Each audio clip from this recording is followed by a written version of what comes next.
Well, the question of the underwater tunnel is how do you get in there and how do you get out? The tunnel itself is an easy, simple exercise.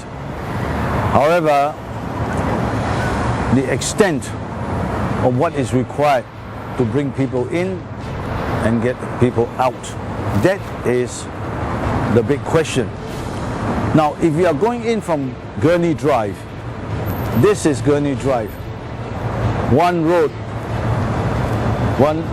along the shoreline, extending out to as far as where my hands are. Are we going to say that part of this shorefront, seafront, part of history is going to be converted into queuing up space for cars to start slowly going into the tunnel? And where is the tunnel? Which is the alignment of the tunnel?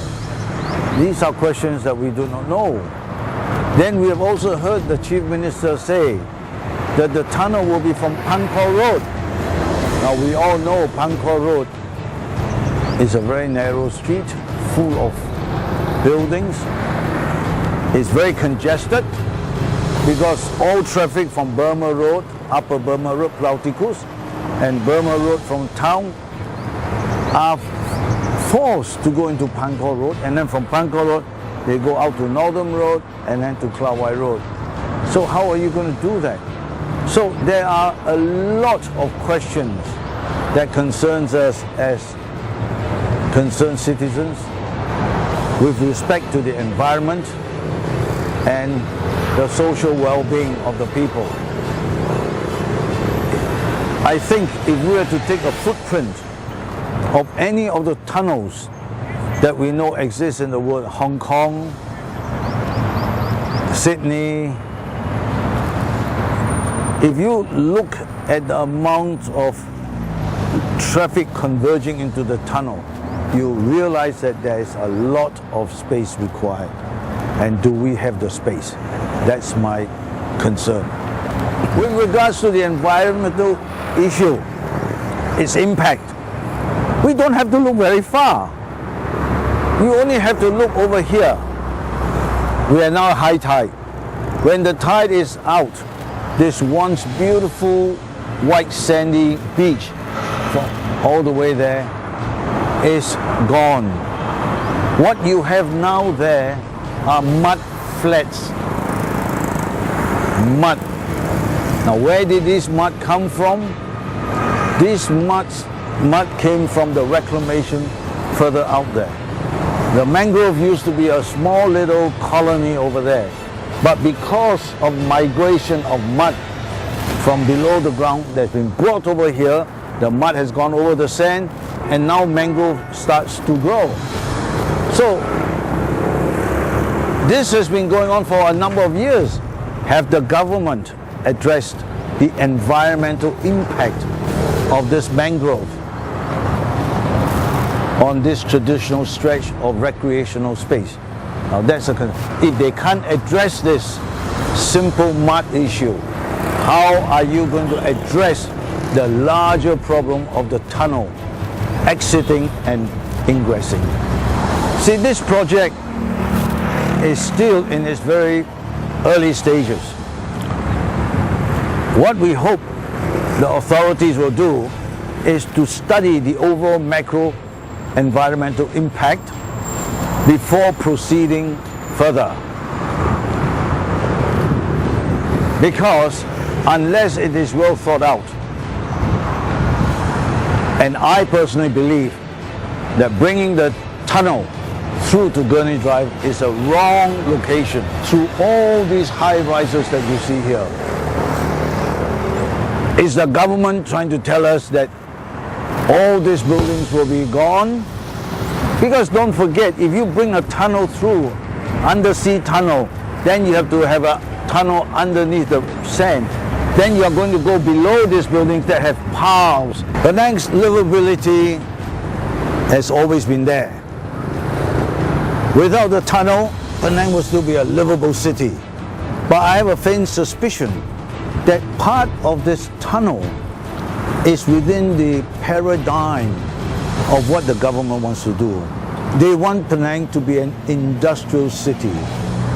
They want to make Penang an intellectual city and Penang a livable city. To be a livable city, you don't need the tunnel. Apart from that, as I want to tell you that we have Penang population is supposed to be 1.6 billion. In that, vehicle population seems to be 2.2 million.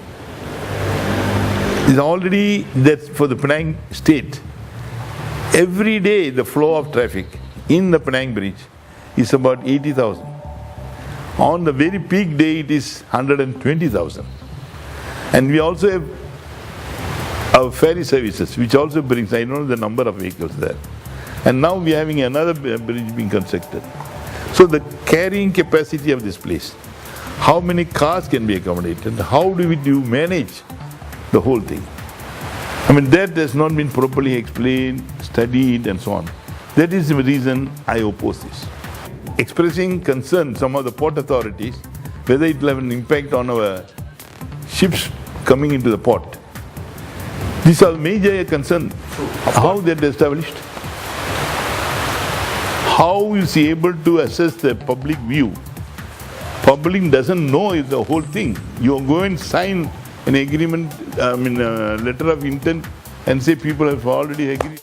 Scarcity in Penang is very understood, whereby a lot of people can't afford to live here, they have moved out to mainland.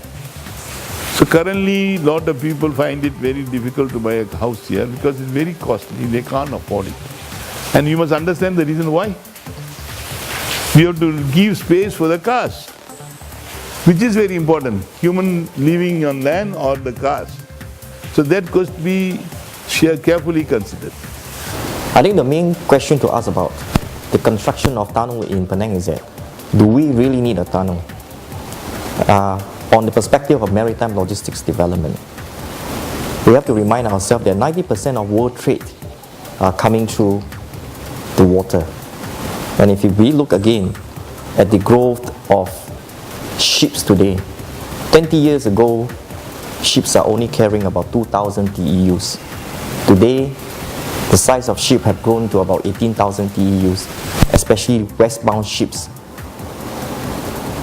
And the real concern for an underwater tunnel in Penang is that it may actually limit the growth and also development of Penang maritime logistics, which may in turn bring adverse impact to Penang Port. Penang Port is very important, a very important lifeline to the free trade zones. Goods produced in free trade zones will need the Penang Port to ship out, and raw materials will have got to come in through the port as well. So from the maritime logistic development point of view, we would like to urge the government to consider if the tunnel is really necessary, because it will bring, like I've said, two adverse impacts on Penang maritime development. One, we are limiting the growth, because as trade grows, ships will get bigger, and at some point in time, ships that are below the size of 3,000 TEUs, which can now come through the North Channel, may be phased out. And second, without a feeder port like the Penang Port, it may actually impact FTZs and potentially may cause a loss to up to 300,000 jobs. Manufacturers may find that to locate their companies nearer to another existing ports may be even cheaper than producing them or operating from Penang. At present, we already have two links, and by August, the Penang Second Bridge will be launched, fully completed and operational. So if you look at the current situation, with two bridges and ferry forming the third link, the question is, do we need a fourth link? A fourth link that eventually will limit access for ships at the only entrance to the Penang Port, the North Channel. And again, based on statistics, there are 225,000 cars and vehicles on the road at any peak period. And from the statistics, only 7% or slightly more than 15,000 vehicles are going or shuttling from the mainland to the island or vice versa. So in my opinion, I think we may not have the capacity to be able to support a fourth undersea tunnel. The sea tunnel in Penang, up and coming, the construction, I think is definitely not a good idea, because you see, as Penang is a very highly industrial area, and we have a lot of export going here, going in and out, and the port will be very busy. So this will actually affect, the movement of the sea vessels.